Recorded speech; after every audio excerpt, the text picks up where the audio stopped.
তো যেরকম জুলাই সনদ নিয়ে এই সরকার প্রতারণা করেছে জনগণের সাথে, নির্বাচনের আগে অনেক কিছু বলতে হয়, এই জন্য তারা বলেছে জুলাই সনদে সাইন করেছে।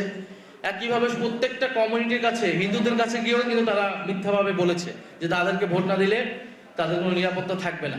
গতকালকে আমরা হিন্দু বৌদ্ধ কমিউনিটির সাথে বসেছি, তারা সেখানে বলেছে কি বাংলাদেশি জাতীয়তাবাদের কথা বললো, এই দায়িত্বটা বিএনপির থাকলেও গত 50 বছরে বিএনপি এই দায়িত্ব পালনে ব্যর্থ হয়েছে। বিএনপি বাংলাদেশের সকল জনগোষ্ঠীকে ঐক্যবদ্ধ করতে পারে নাই, যেটা তার প্রতিশ্রুতি ছিল, তার দর্শনের প্রতিশ্রুতি ছিল, জিয়াউর রহমানের প্রতিশ্রুতি ছিল। বিএনপির পরবর্তী নেতৃবৃন্দ সেটাকে অনুসরণ করে নাই বা সেটাকে বাস্তবায়ন করতে পারে নাই।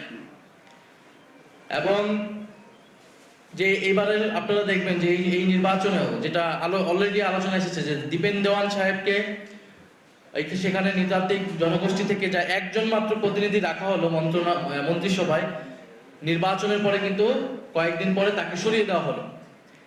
এবং পার্বত্য চট্টগ্রাম মন্ত্রণালয়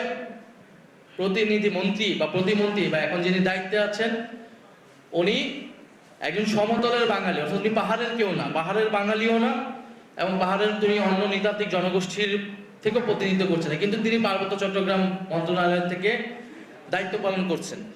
তার মানে বোঝা যায় যে এই সরকার পাহাড়ি জনগোষ্ঠী, বাঙালি হোক, সেইখানকার বাঙালি হোক, অথবা চাকমা, মারমা, ত্রিপুরা জনগোষ্ঠী, অন্য সকল জনগোষ্ঠী হোক, কাউকেই এই সরকার ধারণ করে না।